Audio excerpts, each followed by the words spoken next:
Oh, there's one person on. Right. Hello. 3 people, okay. I wonder if I go live to you and you'll be taking the thumbnail bit.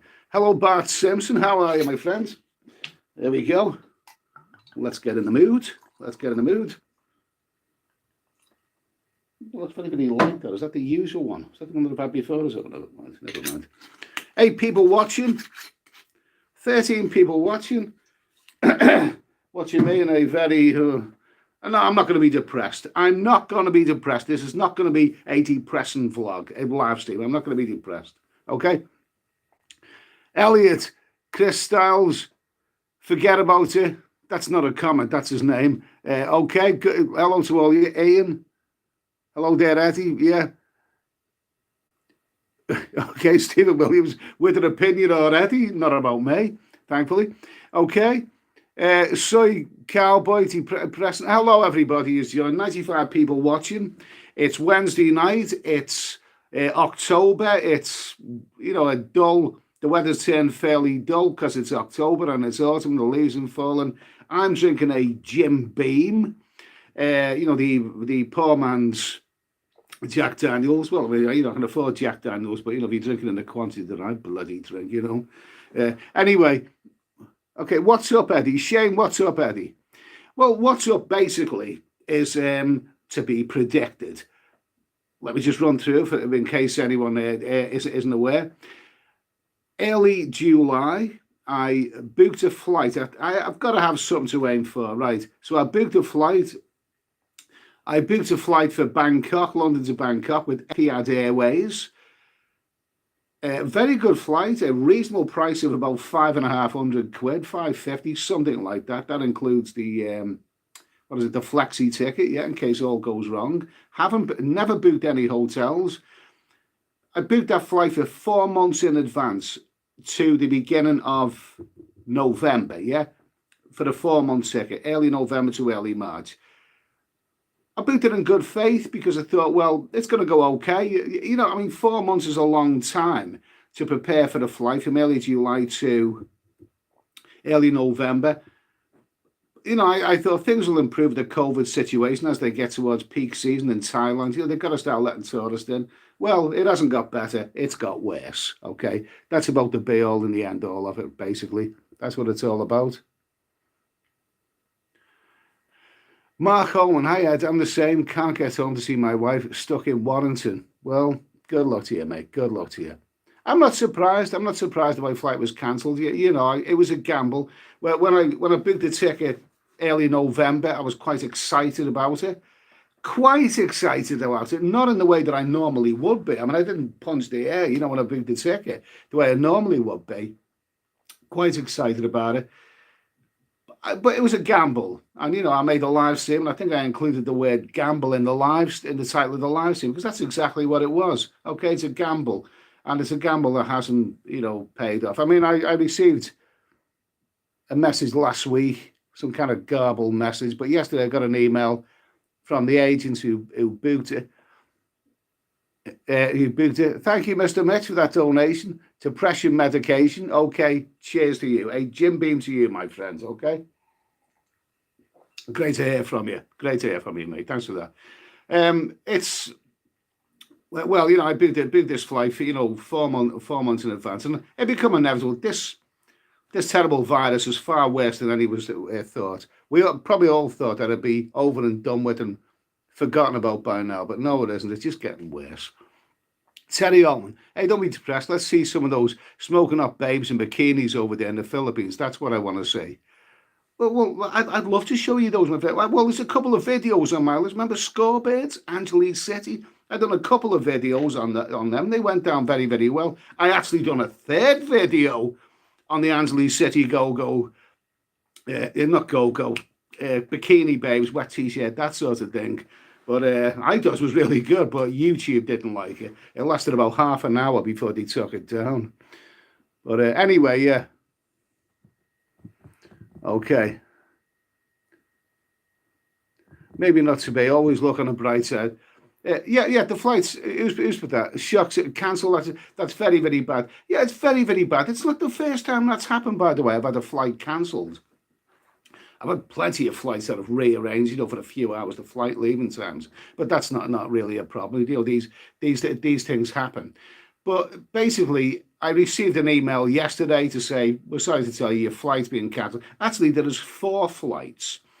It's with Etihad Airways. It was from Heathrow to, I think, is it Abu Dhabi? Is it Abu Dhabi? That's where it was going. Change over, and I could be wrong with that one, but I think it was Abu Dhabi. Then change over to Bangkok. So that's 2 flights and 2 flights on the way back. The only flight that's being cancelled is the second flight, the one from Abu Dhabi to Bangkok. But either way, it's no good to me. The flight's no good to me. I'm not going to Bangkok, so that's it. It's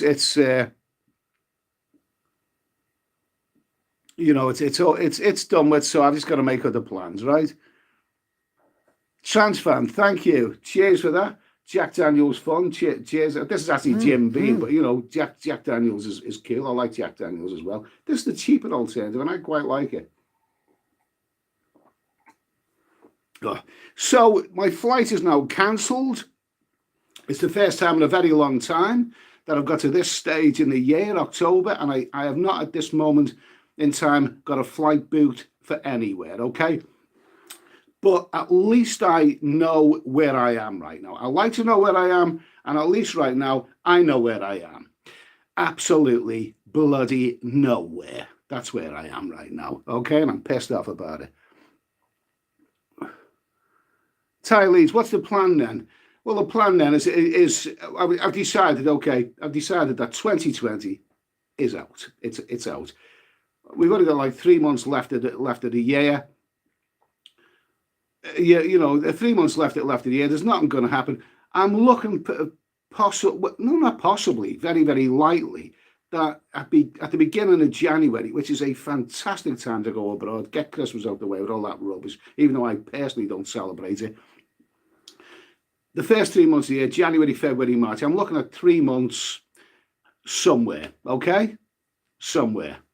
We'll talk about that in a bit, but 3 months somewhere. That's the plan. Rupert, pork pies, Rupert. 10. That's really, really kind of you. I really do appreciate it. In that case, guess what's on the menu later? Yes, none other than pork pies. Thanks for that super chat, mate. Really appreciate it. Okay, so Eddie, have you any ideas where you can go? Mexico. Right, now where can I go? I mean, I like January, February, March. I want winter sunshine. I want to be in my shorts and t-shirts at that time of year, okay? And so where can I go to get winter sunshine? January, February, March, maybe for a 3-month period.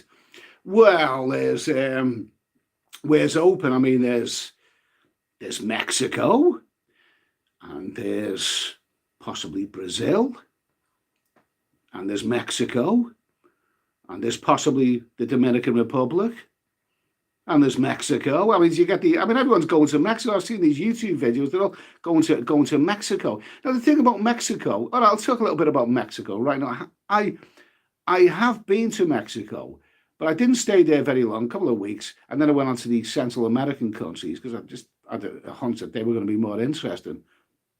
I was in Cancun, which I didn't really like. A bit brash for me, Playa del Carmen, which I did like. Very, very nice resort. Visited Chichen Itza. I climbed up Chichen Itza with a rope. Yeah, in the days when you could still do that. I'm not so sure that you can do it now, but I did it then. Very, very good. But Mexico is quite a big country, and the thing about Mexico, I would have to plan really where I'm going to go. I'm going to spend. There is one thing about Mexico, and I was doing a bit of research on it this week. It has, as far as I know, an irresistible visa. I believe you can just turn up and for 6 months. 6 months you can stay in Mexico for 6 months without, you have to pay a visa, do you? You can just stay there for 6 months. That is terrific. I have to say that the South American countries, that is one big advantage that those countries have. The border crossings are so relaxed. I once crossed the border between Colombia and Brazil, Tabatinga to what was it? Leticia to Tabatinga border crossing, and there was really no border. You just crossed the border. In a lot of those countries like Peru, you can stay there for 3 months at a time, 90 days without a problem. You just turn up at the border, show your passport, stand in the queue, this, that, and the other. You can stay there for 90 days. Their borders and their visas are almost non-existent, really. So I'm really impressed with that. So Mexico does have a 6-month visa. You can stay in Mexico for 6 months, not a problem. Mr. Mitchell, guess I'll be binging on candy instead of treats this Halloween. Well, good luck to you, mate. Good luck to you, mate. Halloween, not very far away. Okay. Shock City Rocket, Costa Rica. I went to Costa Rica for a very brief time. A few resorts,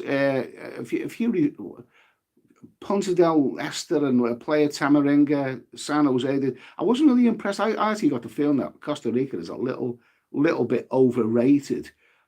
I took a light aircraft into Nicaragua, and that was far better. That was just altogether more raw edged, more cultural, better in many, many ways.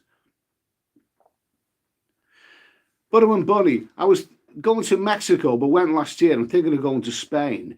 Well, I'm talking about winter. So Spain doesn't really have winter sunshine, does it? But the Canary Islands do. Tenerife, Gran Canaria. Gran Canaria is a very nice place, and that's crossed my mind, I suppose, really, this winter's not going to be what it should be. It's not going to be what I'm used to. It's not really going to be what I want it to be. So for 3 months, January, February, March, if I was in a hot, sunny climate, if I was in shorts and T-shirts in those 3 months, then that's not a bad way of spending 3 months. It's not all that you want it to be, but it's not bad. So we'll see. I think Gran Canaria in the winter is actually the warmest of those countries, as far as I know. Went to Mexico, got a very good... Butter and Buddy went last year to Mexico, got a very good bus service. Do Mexico, well, it's probably a great country. It is probably a great country. The fact is that I spent maybe a couple of weeks in Mexico, and it didn't really ring my bells. It wasn't... But then it's a big country. I only seen a small part of it. And to do that kind of travel, and the rest of Mexico I haven't been to do that kind of travel, you've got to psych yourself up for it. You've got to plan. You've got to know exactly where you're going. You've got to see all the towns that you want to see, all the beach resorts. And let me tell you that, really, I just, really by choice, I'd just rather go to the Asian countries, Thailand, Cambodia, Vietnam, Philippines. I'd really like to go to those countries, simply because I'm at an age now when I don't really want to do adventure anymore. I've done adventure. I've traveled over, it's been 6 months traveling by bus around South America, from Rio right down to Argentina and then back all the way. I've done 20-hour bus journeys. Ethiopia, I've done 20-hour bus journeys. That sort of thing. Being there, done that. And I'm glad that I've done it, because to be able to say that you've done that kind of adventure is great. But at my age, I don't really want to do it again. I want to go to places which I find enjoyable rather than find interesting. I've been to all the interesting, adventurous places. But if I went to Mexico for a few months and travelled around by bus, then the adventure would come back. I don't really want adventure. You could plonk me down in Vietnam or Thailand or Cambodia, even the Philippines to a large extent, and I'd know where it was going. I wouldn't need a guidebook. I'd know exactly where it was going.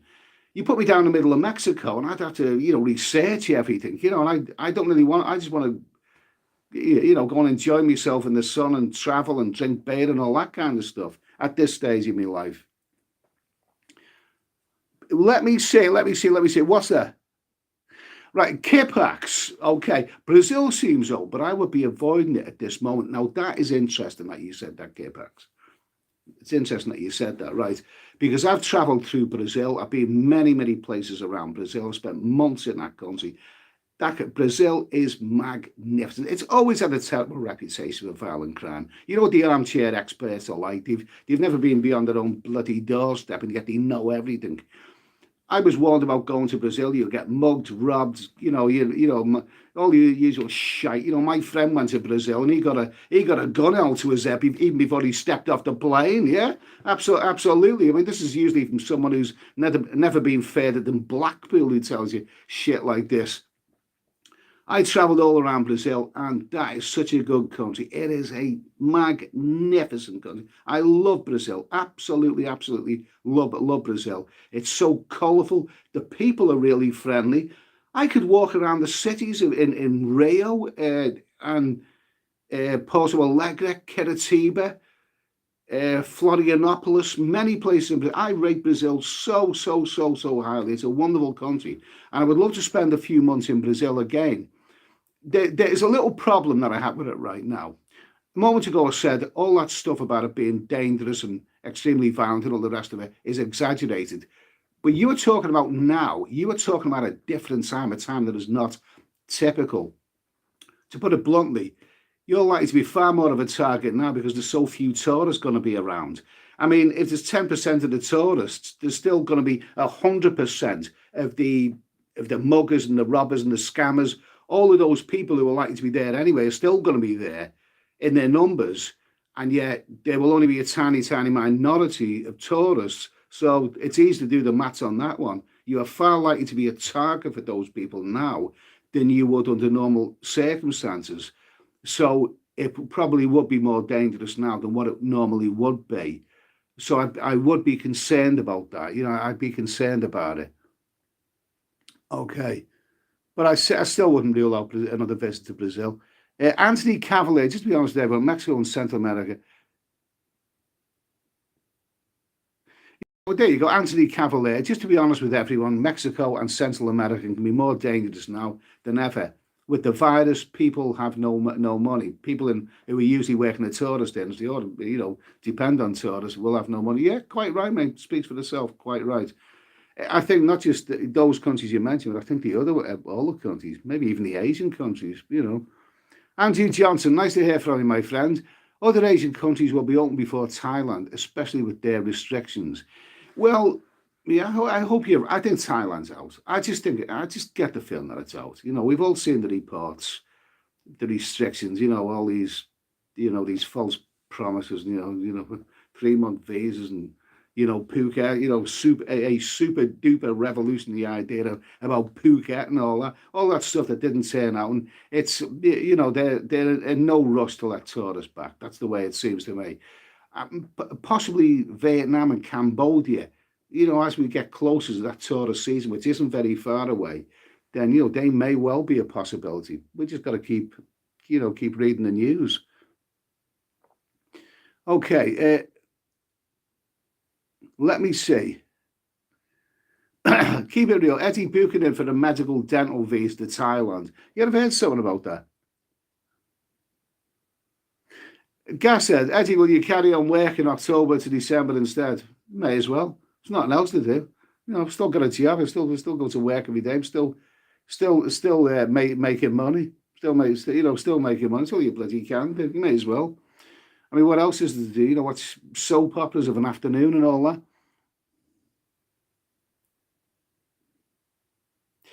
Just booked Thailand for March.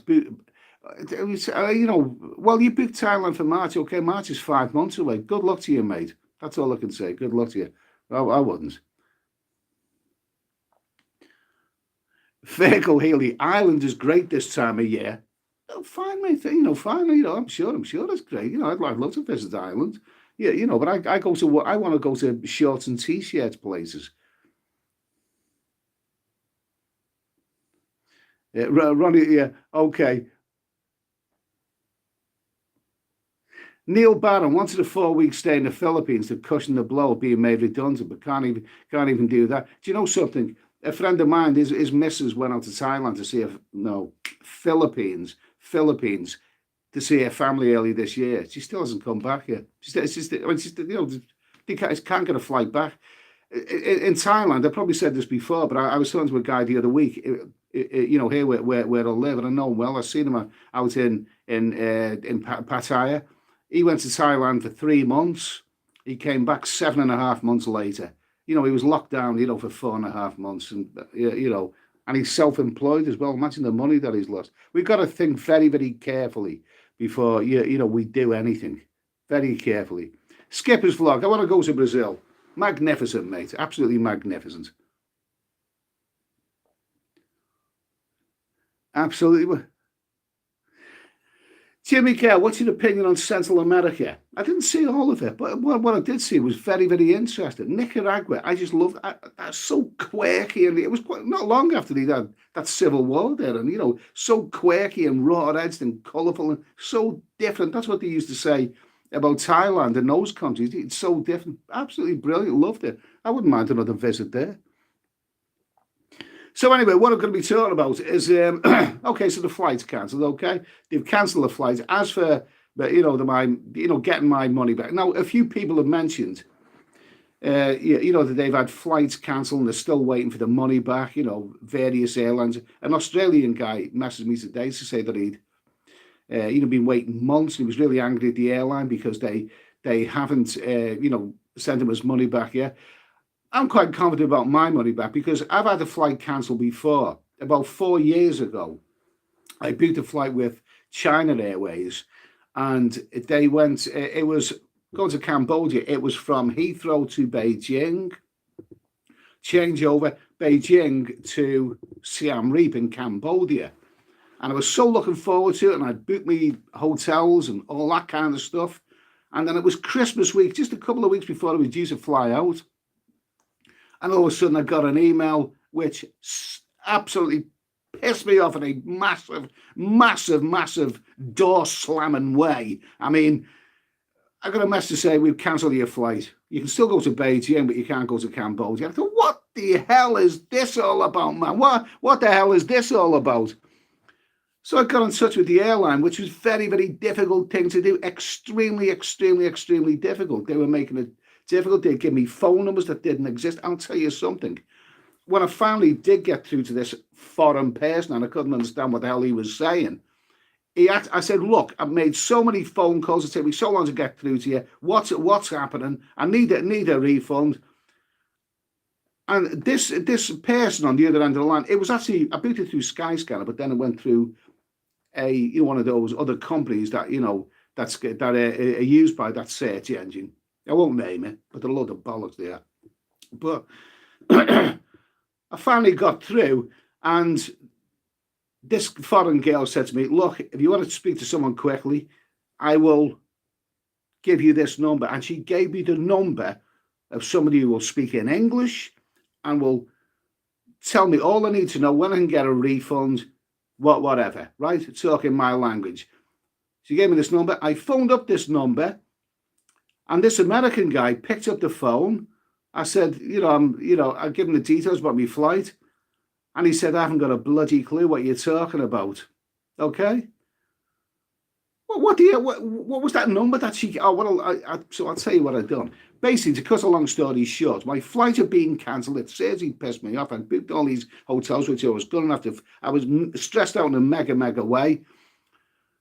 So what I've done to get my money back, I thought, to hell with a lot of it. I went straight to the credit card company, and this is what you have to do. If you book everything with a credit card, and this is the way that you should book online because it's far safer, especially in the UK, it's far safer. I went straight to the credit card company, and I told them about it. Got in touch with them, and they got my money back within days. The credit card company, what happened then is that the company that I booked the flight for, which had been cancelled, then seemed to get very angry about that. They seemed to be a bit humiliated. It made them look bad that I'd bypassed them and gone straight to the credit card company. So they disputed it. They said, he shouldn't have his money. Why shouldn't I have my money back? They'd sold me a product which I'd paid for, and then they told me that they couldn't supply me with the product that I'd paid for.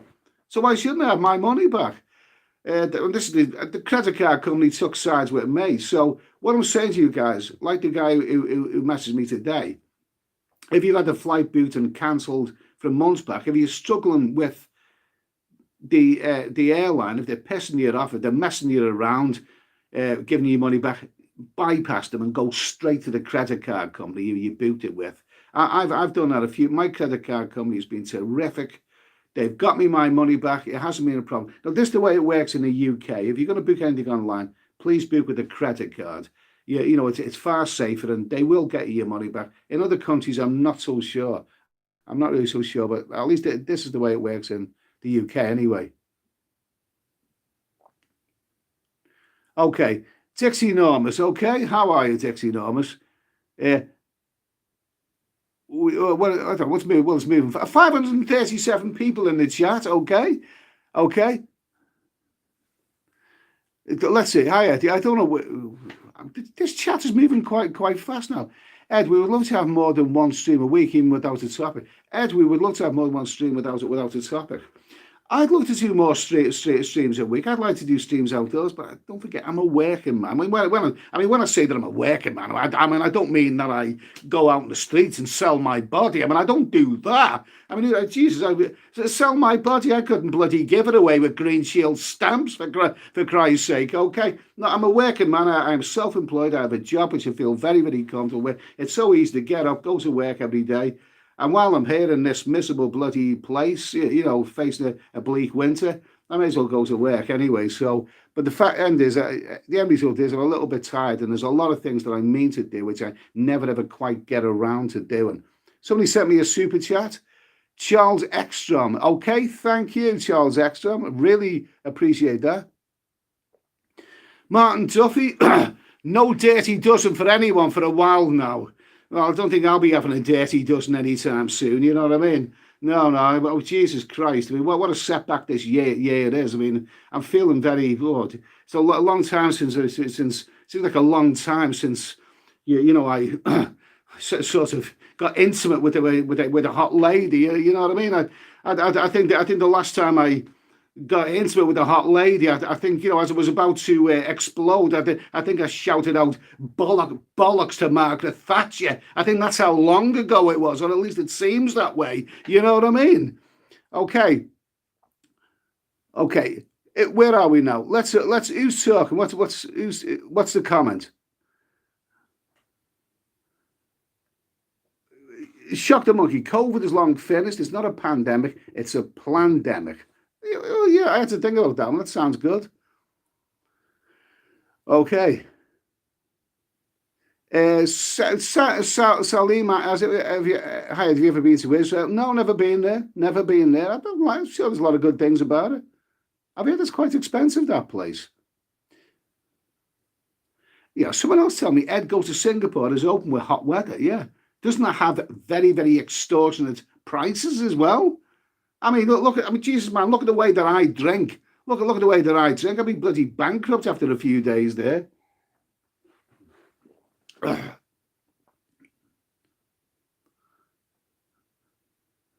Bill Bloggs, you're all doomed. Bogged it will be with 20 stoners. Where I live, there's enough bloody 20 stoners. Oh, yeah, I don't have to go very far to my local social club, I promise you. Okay, watch TV. Okay, nice to hear from you. Then anyway, so what are we talking about? Here? Yeah, absolutely. Okay, yeah. So I'm drinking Jack. No, what's the other one? Jim Beam, the poor man's Jack Daniels. I'm drinking the poor man's Jack Daniels now. It's known as Jim Beam. What do you think of this? Kentucky straight bourbon whiskey. It's been around for 225 years. It's almost as old as me. Yeah, okay, it's tasty. It's tasty stuff. Goes down very nicely. Let me tell you that Asda, which is owned by Walmart, Asda is doing some very, very good deals right now. Really good deals with the booze. I stocked up yesterday. I visited Asda, for first time in a while yesterday, and stocked up with the booze. Lamb's Navy rum, 14 quid for a 70cl bottle. A 70cl bottle of Jim Beam, £14 at Asda. Bloody good. So I had to stock up. 3 barrels, £13.50. All good stuff. The only thing is, you know what? It just pisses me off how life has to be so complicated. Not only is my flight being cancelled by all this rubbish that's going on now, even a simple act like going shopping at Asda has to be so complicated in this day and age. Do you know something? I remember the days when I could go into a supermarket with just my wallet, go and buy some food, and and then get back in my car and take it home. I can't do that anymore. I left my car. I left my car in the car park at Asda yesterday. 100 meters, at least 100 meters, probably 150 meters away from the door of us that are parked over the other side of the car park. It was pissing down with rain. Okay. Well, when I left the car. So before I left the car to go and do my shopping, I said to myself, okay, so what do I need? Because I don't want to go all that way to the door and then find that I've got to come all the way back to my car. So what do I need? I've got my wallet. Yeah, got my wallet with me. £1 for the trolley. Because I've had to do that before. I've gone all the way to the door and then found that I haven't got £1 for the trolley, so I have to go back to my car to get £1 for my trolley, okay? Plastic bags, yeah? Now, we all know in this, the day and age when we're conscious about those beautiful turtles or all of this, and believe me, I'm not making fun of them. It's tragic that, all those lovely turtles out in the sea and all that other marine life suffers at the hands of careless people dumping plastic bags. So we're trying to reduce the number of plastic bags. Now, it took me a couple of years to actually get round to keeping hold of my plastic bags and then taking them to various supermarkets like Asda where I go to. But I've been trained, and now I always remember to have my plastic bags with me rather than buying new ones, and therefore reducing the plastic and reducing the potential for those beautiful turtles and stuff being suffering at the hands of careless people. Okay, so there you go. I'm well trained in shopping at Asda. I left my car. I went through 150 meters or whatever it was in a pissing down rain. I remembered my wallet. I remembered my pounds for the trolley. And I'd finally remembered my plastic bags. Okay, there I was. I got to the door of Asda and I thought, oh my God, no. I've forgotten me mask. I had to go all the way back for me mask. Otherwise, they won't let me into Asda. Why does life have to be so complicated? Okay, why does life... Before I go shopping at Asda, I've got to have my wallet, I've got to have the pound, I've got to have the plastic bags, and now I've even got to have a mask. What is this? What a bastard of a year this is. What the hell's happening? What the hell's happening to this world? Fucking hell. Jesus Christ. Margaret Thatcher milk snatcher. Yeah, I was one. She snatched the milk from me, I swear it was there in the classroom when I was a little kid, I was doing the milk, and this bitch come up to me and said, you give me that milk back, you bastard. Okay.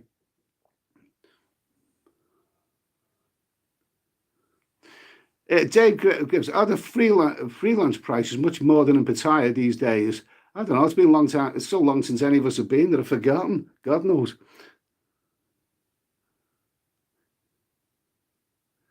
Evan, just saying you're exempt, Ed. They can't do anything. Do I look exempt? DF, what Z or whatever your name is, Eddie. If you can't go this year to this winter. If you can't go to Southeast Asia this winter, will you get a 20-stone girlfriend? No. I'd rather get it on with the Rottweiler. Okay. Ernest Connell, keep an extra mask in your underwear, okay? How do you know I'm not using one for my underwear?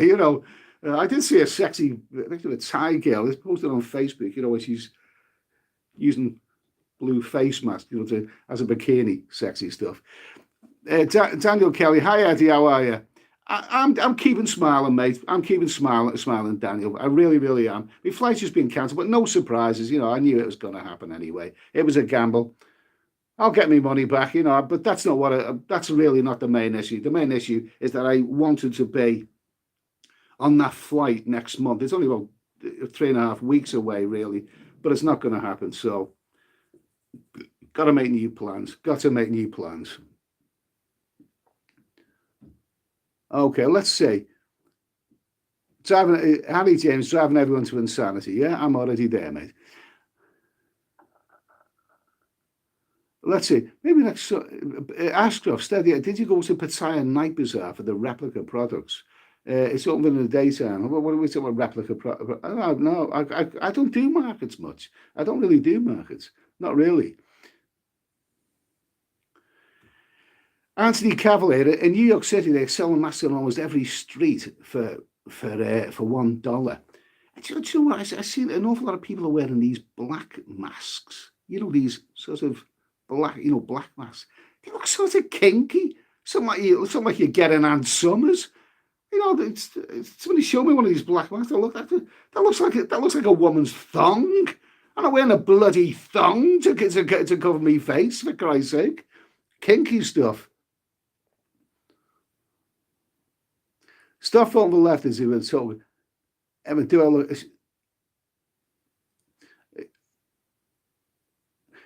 Andrewski. Okay, someone got something interesting. Ed, what's the girly bar scene like in South America? Okay, now let me say, Andrewski, the girly bar scene. I think the best place that I come across with that is actually Copacabana, Rio.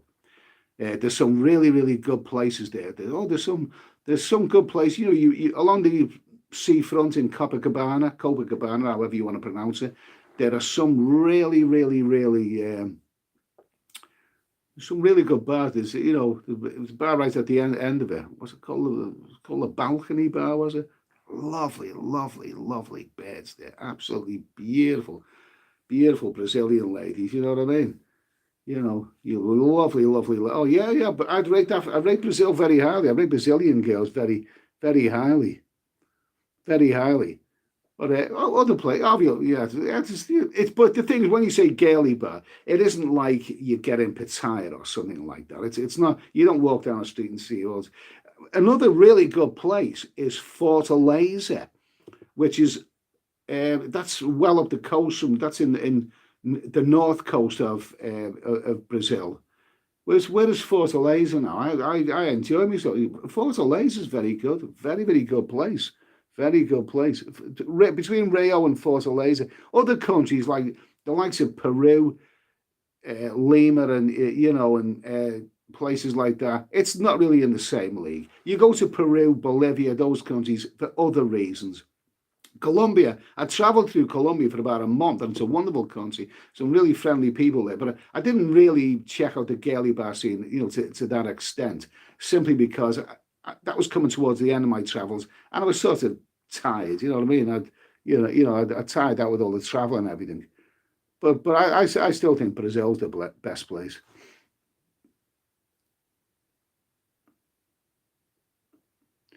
Thailand bound. Nice to hear from you, Peter. Thailand bound. Peter, Thailand bound runs a great channel. Great channel. Take a look. Check out his channel. He's well worth. He makes some very, very entertaining vlogs. They're letting the Chinese into Phuket, but not guys like you and me. Well, this business of Phuket and then these 3 month special visa, which turned out that it wasn't so special after all. It's sort of the boy cries wolf syndrome, isn't it? As soon as I first heard of the Phuket, thing about a month ago, it was from another vlogger who mentioned it. He said, "Jesus, they're opening up. 1st of October. Phuket." So you'll be able to come to Phuket. But then when the facts about it came out, it wasn't what we thought it was going to be. And then a while later, we heard about the 3 month special visa. And then the facts about that wasn't what we thought it was going to be. And the end result of this is that if we hear anything else coming out, this is the new super duper idea. This is the one that you've been waiting for. We've all been waiting for this one. You will probably think to yourself, "Oh, really? Yeah, like the last two as well. Like the last two ideas were the ones that I was waiting for." It's the boy cry wolf syndrome. I don't know. We won't be going to Thailand this year.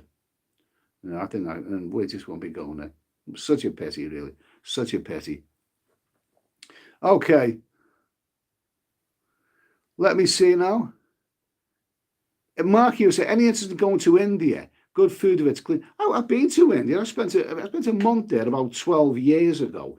And that is one place, but what was something that did come through was the old the old Delhi belly. Yeah, it did come to us. Yeah. The first couple of weeks were fine, but then all of a sudden the Delhi belly struck, and geez, I had problems after that. It wasn't really for me. I think the word for India is similar to the word for Brazil, really. It's the word colourful. Every country has got a word that suits the whole country more than any other word. And the word for India is colourful. Very colourful country. I love this. I went to Mumbai, Goa, Kerala. Very colourful country, but I don't think it's really for me. I don't think it's really for me. Fish and chips, okay. Still want to travel, okay. So, anyways, what else is there to talk about this week that I wanted to talk about? Well, there is this. I'd say what something that was in the news quite a lot last week. This guy, this Barnes fellow, what's his name? Is it Warren Barnes? Is that his name? The guy who left a bad review on TripAdvisor about a hotel. He gave it a 1-star review, and the end result is that he's been arrested and he faces prison in Thailand. Now, this has been in the news an awful lot. But apparently defamation it's quite well known now that defamation is a serious offence. But to actually put a 1-star review of a place and then end up with it, that seems unbelievable. That. Well, I seen one vlog, one YouTube channel that said it's terrible, it's dreadful, and it's really awful and all that. But then you think there's always two sides to the story. There's always two sides to the story here, and we're only hearing one side. Now it's coming out that this guy is, I don't know the full details about the guy, but apparently he's no angel. Apparently what he'd done is he's took a bottle of alcohol into the restaurant, and and they were charging him a fee. I think it's called a corkage fee. They were charging him a fee, and it became an altercation over it. Well, you don't, you've got to know the rules. You don't do that. Restaurants, even in your hotel, they're there to make money. They can't have people bringing in their own bottles of alcohol. They're there to sell their alcohol, not have other people bringing alcohol from the street. You simply don't do that. So it became an altercation, but then he left all kinds of stuff, bad reviews on TripAdvisor. I don't know what value TripAdvisor. Does anyone actually pay attention to TripAdvisor? Every time I look on TripAdvisor these days, when I need to know anything, I look on TripAdvisor, I read the review and a few people's comments of various things, and I think, well, that's useful. I'm really glad I was told that. And then I'll look at when this was printed. This was printed 7 years ago. 7 years. Most of the stuff I see on TripAdvisor was printed 7 years ago, and then at the end of it all, you say this section has been closed due to lack of it. Yeah, no wonder, because it was 7 years ago. I don't get TripAdvisor. Maybe I'm missing something there. But as for this guy getting involved in an altercation with the hotel, and then it sounds like he was being spiteful, putting bad reviews, and apparently he said that the staff were being treated like slaves and all this kind of, all unnecessary. Now, I know that if you have an altercation in a place like Thailand or the other countries, Cambodia, Vietnam, and I found that all those places are absolutely terrific. If you act sensibly, you shouldn't really have a problem. If you're respectful of people and you pay your money and exactly, if you leave yourself open to being ripped off, then you probably will be ripped off. But you've just got to be careful of it. And it reminded me that I've only ever had one altercation with a hotel in Thailand in the 20 years that I've been going there. And that was the very, very, very first visit 20 years ago. And what happened with that is I visited Bangkok first of all, which is okay. And then I visited Pattaya. Now I didn't know how long I was going to be staying in Pattaya. But I stayed for 4 days in this hotel. The first hotel that I ever stayed in Pattaya, and I loved the hotel, and it was really good. And after that, I went back there many times to this hotel. It was so damn good. But talking about the first time I went there, yeah, I stayed in this hotel for 4 days. It was the month of February. I remember that, and it was terrific. I was having a time of my life.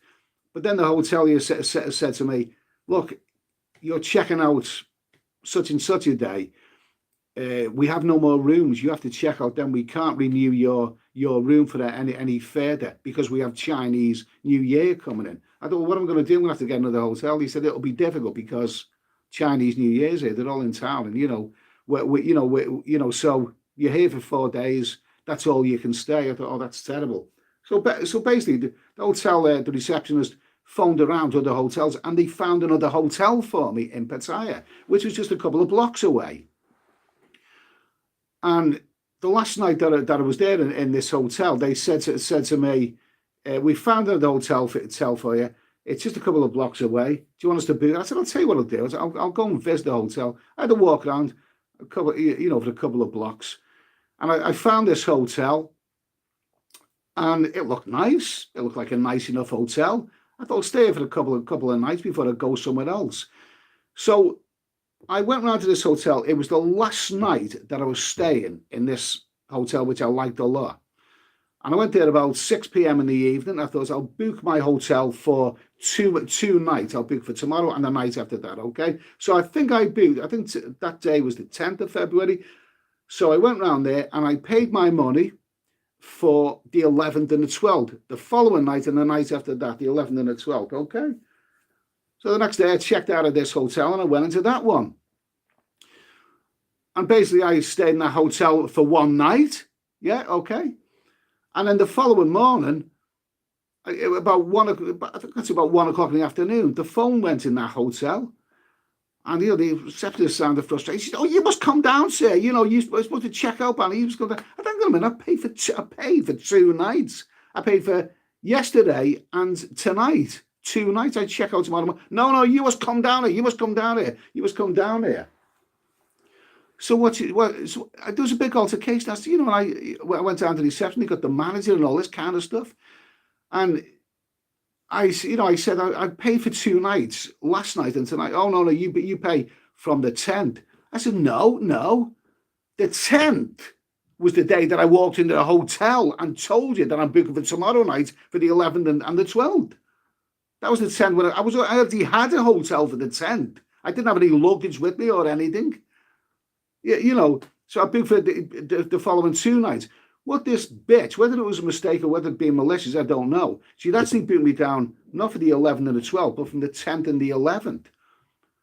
And the manager came in and I said, look, I filled in, I signed the form and I paid for it. Get the form and you'll see that I put down specifically the 11th and the 12th. They're the nights that I'm staying. So the manager dug out the form and lo and behold, yeah, it said on it, in my writing, I put down the 11th and the 12th. And you know what the bitch had done? She put a bloody line through it. She put a line through it and changed it to the 10th and the 11th. Well, the end result is that I was going to have to pay, for another night, about 20 quid. I was going to be cheated out of 20 quid. It's not a colossal amount of money, but it's enough to piss you off, okay? So I had to swallow me pride back down, because at the end of the day, you're outnumbered in places like this. The odds are always stacked against you. And it really pissed me off. I've been cheated out of 20 quid, not a colossal amount of money, but enough to really get me down and make me angry and, leave a bad taste in my mouth. But I didn't do what that other guy did. The guy with, this Barnes, I didn't do what he did. Go to TripAdvisor and put loads of, give it 1 star and make out all kinds of, the staff are being, and all. I didn't do that because you simply don't do that. You know what I mean? You just don't do it. So what I'm saying to you, learn from your mistakes. I mentioned to you I've been to Thailand over the last 20 years. The only altercation I've ever had with a hotel was the very first time. What does that tell you? I can learn from my mistakes. Do you know what? Was that my fault that I was ripped off for a night's hotel, 20 quid? Was it my fault? Yeah, it was my fault. Because you know what? I didn't walk away with a receipt in my hand. That's why it was my fault. I should have got a bloody receipt there and then. And so every time I've ever been involved in a hotel, I always make sure you get a receipt. I often like to pay up front. I like to know exactly where I am, but I insist on getting a receipt there and then. If you concoct some story, and they have done, not in Thailand, but in other countries, after me paying me money. But if you concoct a story that, our printer is broke, we'll drop your receipt until you later. I said, you can go to hell, you can bloody give me a receipt right now. It took me 60 seconds to count that money out to you. Now you can spend 60 seconds, write me out a receipt right now. You know, I've learned to assert myself, and since then I've never ever had a problem with hotels. So what I'm just saying, well, Sarah, pay by card if you can. That's what I do nowadays. I didn't do it in them days. In fact, all those years ago, I didn't even bother with stuff like TripAdvisor and anything. But the fact is, this guy is in some serious shit right now, simply because it seems to me that he was being spiteful. You know, you shouldn't do that. You know, for the sake of, you know, little incident, rather than leave negatively reviews and, you know, spiteful reviews on TripAdvisor and all those other sites that you know, learn from your mistakes. That's the better thing to do. Learn from your mistakes. Okay? So I've waffled on a bit. I've waffled on so much.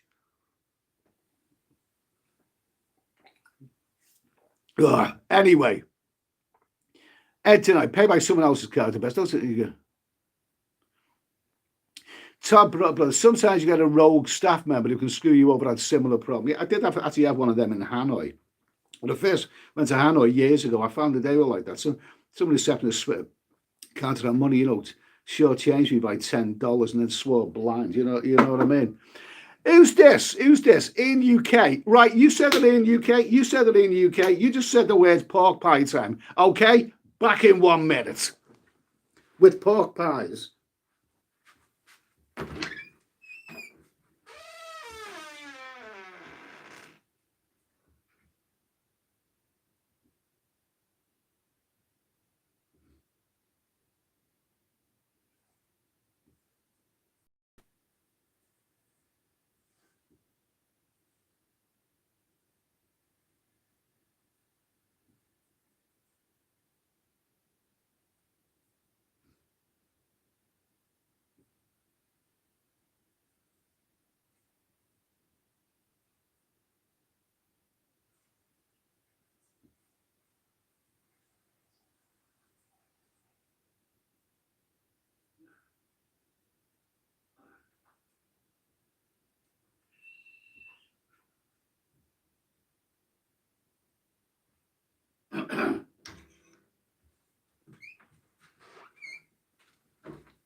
Okay, that's it. Here we go. Wow. Then you look at pork pies. So that's pork pies, Branston pickle, yes. Green olives. You've got a few black olives. Jesus. I'm getting very chic, aren't I? Nice bit of, what do we call the cheese? What's it called? Philadelphia cheese. And coleslaw as well.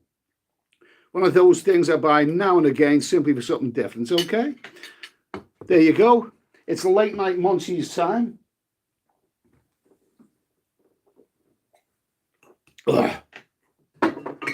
And what better way to wash all this down than a nice can of Nuki, Newcastle Brown, a nice cold can of Nuki, right? I do like a bit of Nuki. Okay, here we go. Oh, I've got a sneaky feeling I'm going to enjoy this. Okay. Oh. Bloody, I really like the Newcastle Brown. Some people say that it's not the same if you have it in a can. You know, it's better if you get it out of bottles. It probably is, but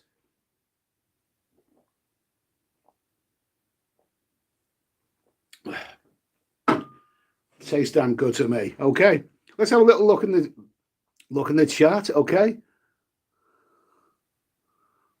Scotch egg. I've not really gotten into Scotch eggs. I don't even know what they're all about. Fish and chips time. Okay. Reckon for Ferryman. Reckon 4 pies. Okay, you are right. There are 4 pies here. I may not eat them all. Jeez, an olive just got in the way. 4 pies, bit of coleslaw there. Mmm. Delicious. Bloody good. Melting moping, of course. Oh, that's so tasty. So damn tasty. We've got coleslaw with a black olive, yes. One more bite of the pork pie, and I'll have a look at the chat. Okay. Do I seem cheerful to you? I've just had my flight cancelled, but I expected that anyway. I haven't got a clue when I'm next going to go abroad or where I'm going to go to. It's October, it's miserable, everyone's bloody miserable. But I'm smiling. I'm still smiling. There's others far worse off than I am. There we go. Oh, I love this stuff.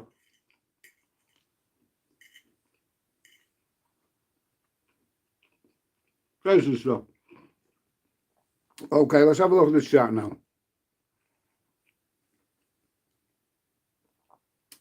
I'm getting indigestion watching this, okay? I'll get back to this chat, okay?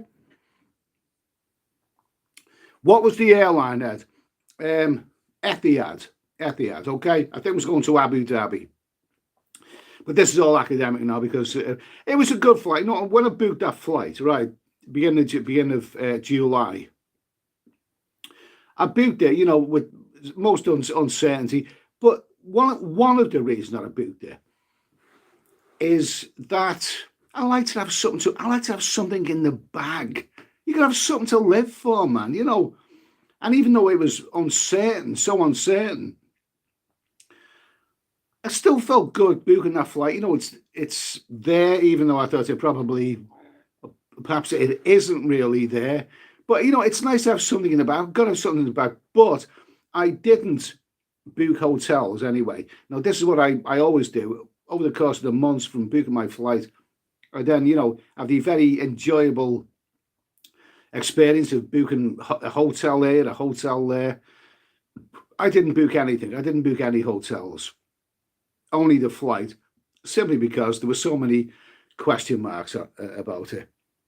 And the last time I had the flight booked and then cancelled, not only did I have to deal with the flight, rebooking the flight with somebody else, but I had the terrible, and I hate doing this because a lot of the hotels that I booked then, by then, were hotels in Cambodia and other places which I was already familiar with, and they knew me, and I didn't want to disappoint. I don't like, you know, messing people around. I don't like doing that. You know, when you book a hotel with someone and then, you cancel. I don't like cancel anything. Once I book something, I like it to be solid.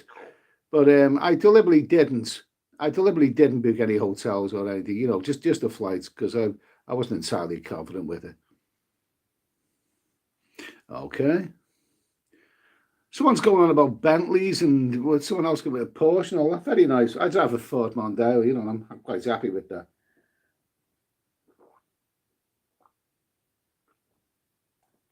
Newcastle Browns fan. Right. Now we're coming up to an hour, okay? Coming up to an hour. I just want to see, is there anything else to talk about other than pork pies and drivel? Okay. Absolutely. Yeah, okay. There's something else I wanted to talk about. Bit of a grim subject. But about this, this pandemic. What a word that is. All these trendy words that call a pandemic. Never heard this bloody word before. Where does it go? Where do we go with all of this? It's just got, I bet, you thought, like I thought, early this year when we first heard of it was going to be in the same league as SARS, bird flu, swine flu. In other words, it was one of those flus that was going to be here and then gone somewhere and we'd all forget about it. And, unless we were extremely unlucky, It wouldn't affect us personally, okay? I bet you probably thought that. That's what I thought. When I went out to Thailand early this year, I was there in the autumn, and then I came back for Christmas, and then I went back again pretty soon afterwards. I already knew of this, but I thought it's one of those scenarios. You think it'll never happen to you, okay? Well, it's never happened to me. But what we didn't figure on is that it was just going to go on, and the actual lockdown and countries turning away billions and billions and billions of dollars in tourism it would be unthinkable. And yet, this is what we're faced with this year. We're faced with, and a lot of those people who work in the entertainment zones in all of those Asian countries that we love so much, they're going to suffer big time. They are going to suffer big time, and my thoughts are with them. My thoughts are with them. So where do we go from here? In terms of this affecting our lives, and we're all gonna die and all this kind of stuff. We've been through this before. Imagine this. I mean, you go back to the early 1980s. We all thought we were going to die in a nuclear war. The conflict between America and Russia was just getting more and more heated. The hate speech was just going on, and there was all these, the Star Wars and all the other stuff was just escalating and everything. We all thought that we weren't going to be here much longer. There's going to be a massive nuclear war, and that was going to be the end of us all. And then just a few years down the line, we thought something else is going to kill us. Something else is going to kill us. AIDS came along in the mid 1980s. I think it started in the year, but it came along. We all thought we were going to die in AIDS all of a sudden. Do you ever remember AIDS? I mean,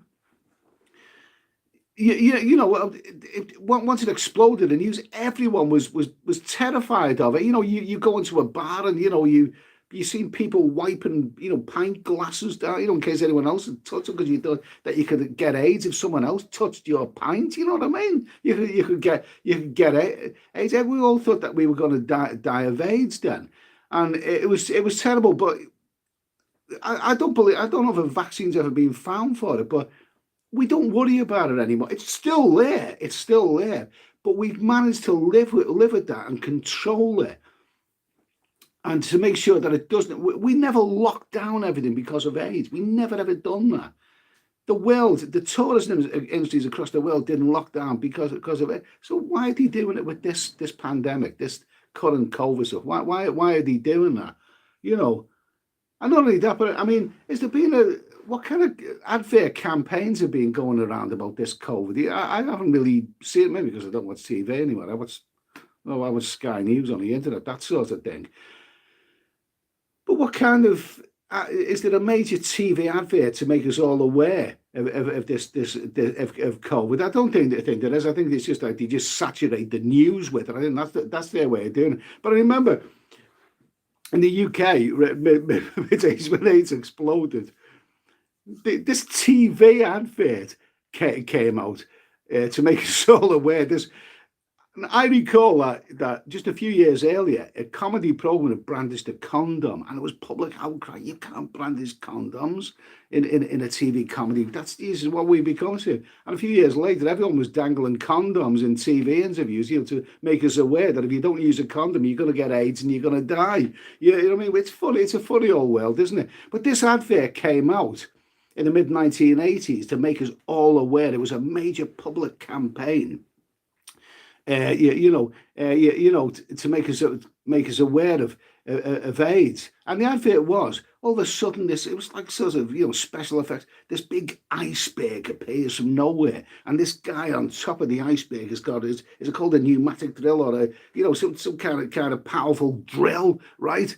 At the top of the iceberg. And I thought, what the hell's this all about? This is telling us that, we've got to be aware of AIDS with an iceberg.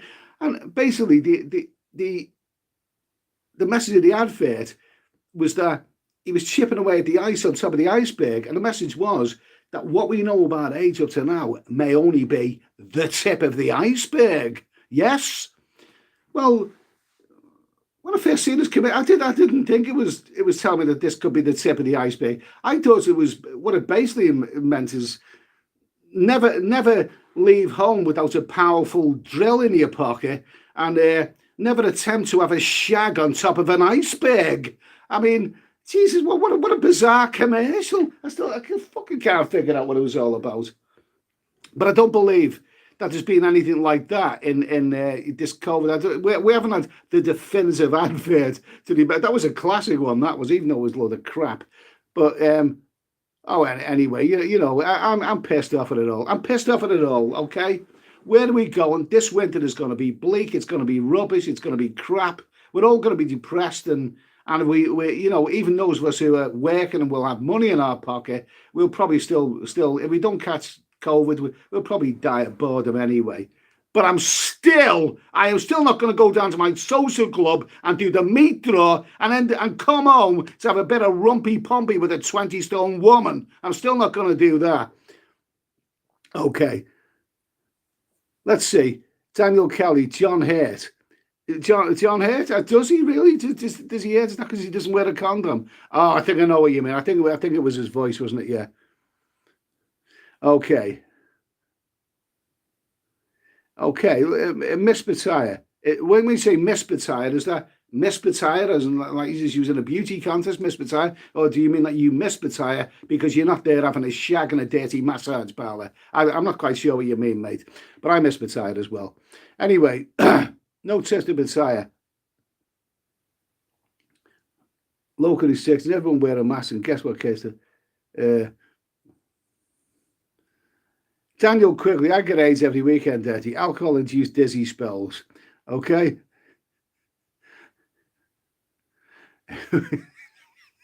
Buddy, you're killing off the old people. No, I won't make it. I'm not going to make a joke. I'm not going to make a joke about that. I'm not going to. That would make me unpopular, that. Okay. I'm having a Newcastle Brown here. Okay. We've gone over an hour now. Bloody good stuff, this. I do like these pork pies. Okay, here we go. Another installment of pork pies. Tasty stuff. Lovely, lovely. Lovely, lovely. Lovely, lovely.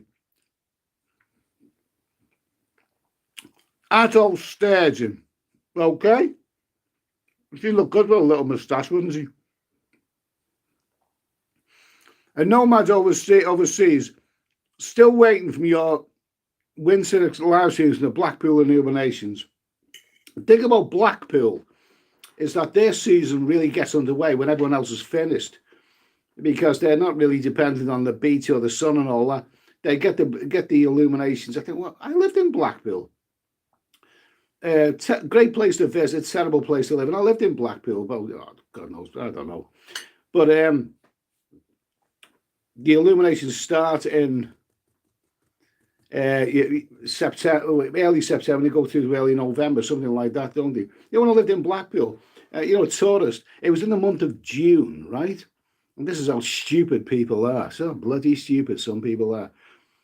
This tourist said to me, "Excuse me, mate, but when did the what time did the illuminations get switched on here? What time tonight?" I said, "Mate, they don't switch the illuminations on until September." He said, "September? What the hell, September? I mean, this is so much." Mate, think about it. The illuminations, they switch them on in the dark nights. I mean, they're going to switch them on tonight. They switch them on when it gets dark, not when it gets bloody light. Tasty stuff.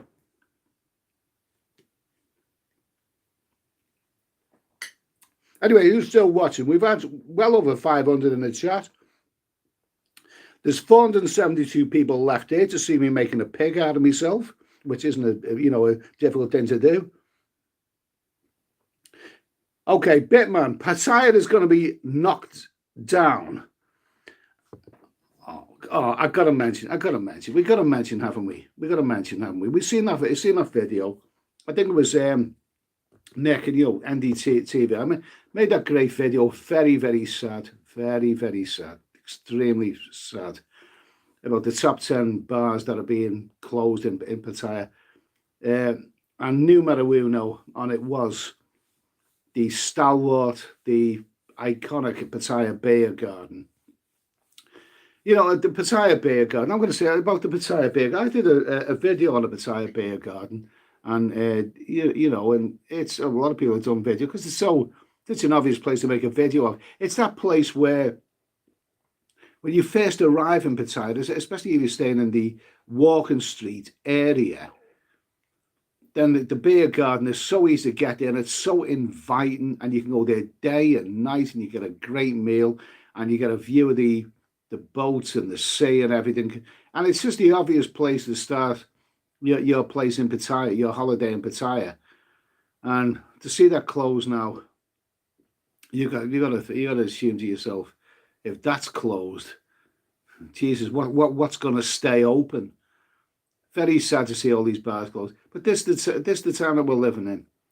You know, all these places are tourist places. Any business that depends on tourism is not going to survive. Simple as that. No tourists, no tourism industry. Very, very, very sad.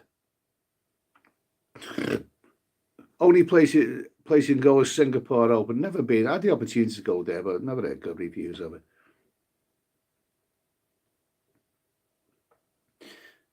Paul Quigley from Dublin. Hi, Paul. Nice to hear from you. Can't wait for the COVID Christmas specials. Yeah, well, I can wait for that one. You're going to travel snob. You're going to need to adopt and come to Mexico. Okay, Mexico. I mentioned the most appealing thing that I've thought about Mexico. Well, two things, right? Two things. I think the next travel I'm going to do beginning of January. The two things that really appeal is winter sunshine, which Mexico certainly has. It certainly has that winter sunshine, doesn't it? And the second thing is that irresistible visa, no hassle visa. But apparently you just turn up there, and you can stay there for up to 6 months. Well, I'll be staying for 3 months in that. So we'll see.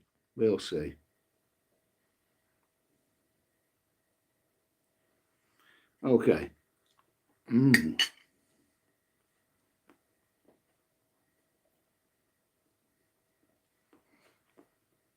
Ed Dinoy, my favourite slag girl, lives in Blackpool. Well, good for her. Okay. I'm sure you'll go and visit her and give it a bit of Blackpool rock. Okay.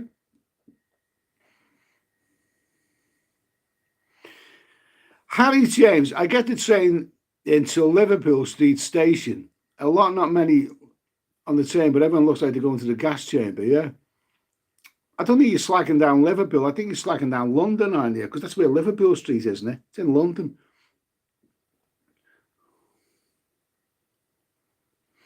My fella has a hotel in Blackpool. It was good. He said it's now a fetus hotel for gay guys. There's a large gay community in Blackpool. There always has been, yeah, good for them. That's whatever. That's their business. Kit, you can buy a house for a fiver in Blackpool. Oh, what is this slag Blackpool down here again? Is it slagging Blackpool time? Is it? They'll be okay. Listen, Daniel Quigley. Let me just grab this bit of pork pie here. Lovely, beautiful. So I got a fucking itchy nose for some reason. What did he just say? Okay. Daniel Quigley. Yes, I've had trips to Samoa, Colombia, and Japan been this year. Okay, I want to go somewhere December 19th for a month. Okay. With regards to traveling somewhere, right? Now I mentioned this before, but I said, I've done a fair bit of travel. I've traveled to all the places, and I've done quite a bit of roughing it travel and fun, adventurous sorts of stuff. Let me tell you, I travelled all through South America by public bus, Southeast Asia by public bus, Ethiopia, Europe. I've crossed from Czech Republic to Austria by train. I've done lots of stuff. I don't like taking internal flights. I'm trying to avoid airplanes as much as possible, simply because I don't like airports, and I think by getting a flight from somewhere to somewhere else, you're missing out on a lot. Some of the most memorable times that I've had traveling through countries is stopping off at places and seeing the local sites, or looking through the window of the bus. I've done so many 20-hour journeys by bus throughout these countries, and even though it's a bit of a slog, it's rewarding in that you see the things that you wouldn't otherwise see. I remember when I was in Cusco in Peru. I was talking to this couple who were going to a bar. Sorry, we were going from Cusco to Lima, and I said, "Well, I'm going there next. I'm going to go to Lima." And they said, "Okay, well, what flight are you getting from Cusco to Lima?" I said, "I'm not getting a flight." They said, "We're getting our flight tomorrow." I said, "Well, I'm not booked a flight. I'm going by bus." And they were amazed. They said, "What were you going by bus? You're traveling to Peru by bus?" Well, yeah, because that's the way it seemed to me. Because if you travel by bus, you stop off at various journeys. It's a much longer, more arduous journey, but it's so much more rewarding. You know, and you see things through the window, and you stop off at places, little towns and villages and whatever, that you wouldn't normally see if you simply flew everywhere by airplane. So what I'm saying, if I'm going to go to somewhere like Mexico, I don't know. This is the country that seems to be on the cards, although I prefer Brazil. And if I'm going to go to, I would travel everywhere, but I would have to refine my own adventurous spirit and travel everywhere by bus. I'm not going to be taking flights all around the country. They're more expensive, but they're less rewarding. They're more convenient to take flights around the country. But I don't want to do that. I hate airports. Absolutely hate them. And the idea of just taking flights across the country, you're missing out on so much by doing that.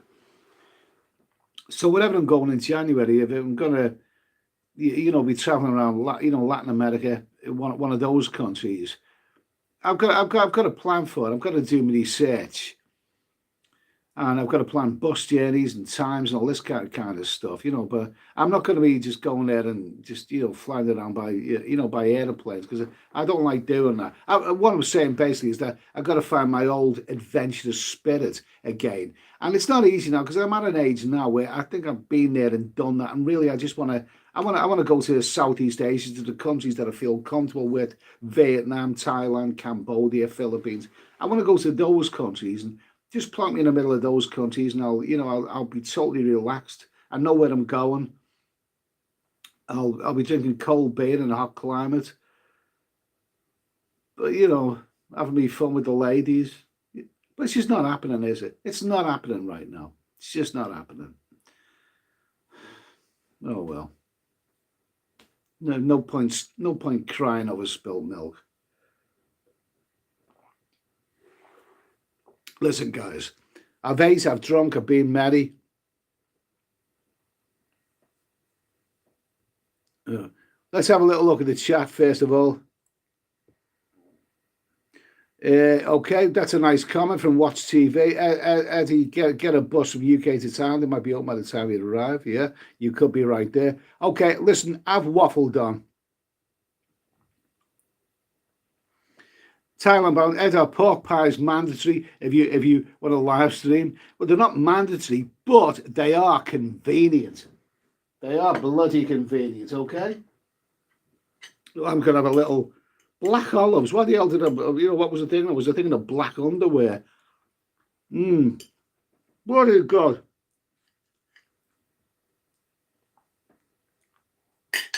Very nice. Oh, lovely, lovely.